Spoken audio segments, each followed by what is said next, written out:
If you're a little bit baffled, here's the premise. Contestants are transported by a helicopter and coach, complete with blacked out windows, to a mystery location in Europe. And they have to complete challenges to earn clues to help them work out exactly where they are. And the winner can get £100,000. So this format is already a runaway hit in America.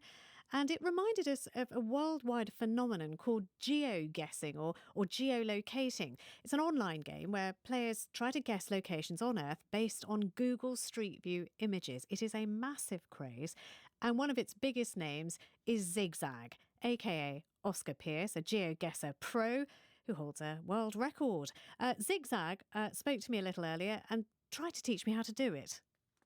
So I first actually played it in high school because it's kind of an educational game in a way, right?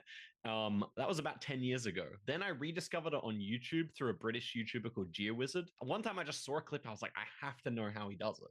So then I just started playing, and I basically just never stopped for the last 5 or 6 years, just been consistently playing Geoguessr and made a YouTube channel about it. And yeah. And the rest is history. Right. Okay. Now you're sort of a legend in the field. And sometimes it is literally a field. You'll be dumped into a view with a field. That's true. And you're some kind of phone telegraph pole savant. I mean, I've seen you work out a country and a more specific geographical location just from the way the wires hit the top of a telegraph pole. How? As a GeoGuessr player, you take everything you get. You're scrambling for every little piece of information because oftentimes, as you say, you're out in the middle of a field. You have no idea, where it's going to be. So very, very often you're going to see electricity poles because you're on a street, and they often hold very big clues. For example, wooden poles, very common in Ireland and the UK. Over in Denmark, though, they don't use any poles. They do it all underground.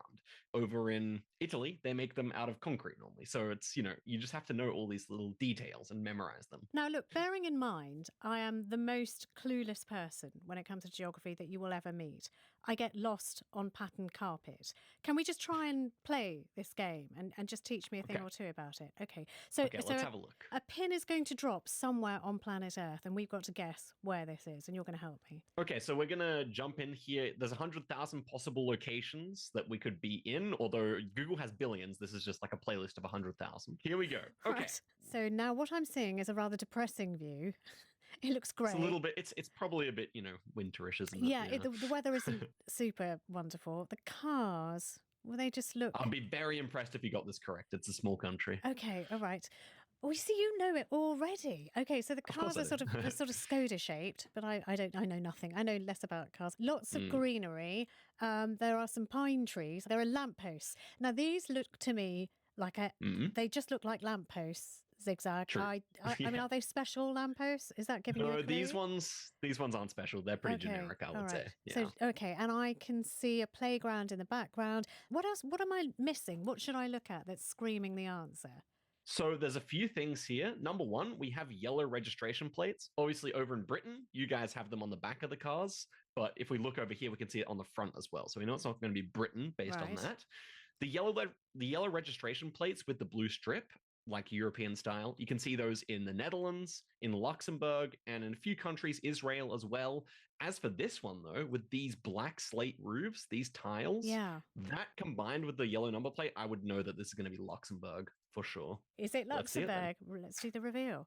And it was. You are amazing. Okay, so have you come across this game called Destination X, which is now a TV show in this country? I've not. All right, I feel quite privileged. I can explain something to you. So what it is that real-life human beings are blindfolded, thrown into the back of a helicopter and then a coach, and they're taken to somewhere in Europe, and they're kind of put in a box and allowed to peek at bits of it through this sort of letterbox, and they have to guess where they are, and they get some clues along the way. What do you think of that? First of all, as a concept, and if I put you in a box in the middle of a square in Nuremberg with a tiny little slit to look at, would you be able to guess it? Well, firstly, I think that's an extremely cool concept. And I would say that I have tried to do a similar thing before, blindfolded in a car with my friends, but in Australia, it's just not quite so possible as it is over in Europe. I think I would be very good at it because I have memorized so many different parts of infrastructure and vegetation and architecture and stuff like that, that even just a peek out of the side of a box would often be enough, I think. So if you were to give a tip to somebody playing this game, what is the first thing their eyes should search out? Ooh, it depends how experienced you are. If you're just starting out, the language is a great one to start with, because oftentimes people have a bit of basic knowledge about what different languages should look like. So there are many tips and tricks that people as pro players use that aren't to do with real life. But contrarily, there are also many tips that do apply to real life. For example, architecture, vegetation, that stuff doesn't change between real life and between the game. That is the prince of Geoguessrs, zi8gzag, aka Oscar Pearce. On BBC iPlayer. A bottlenose dog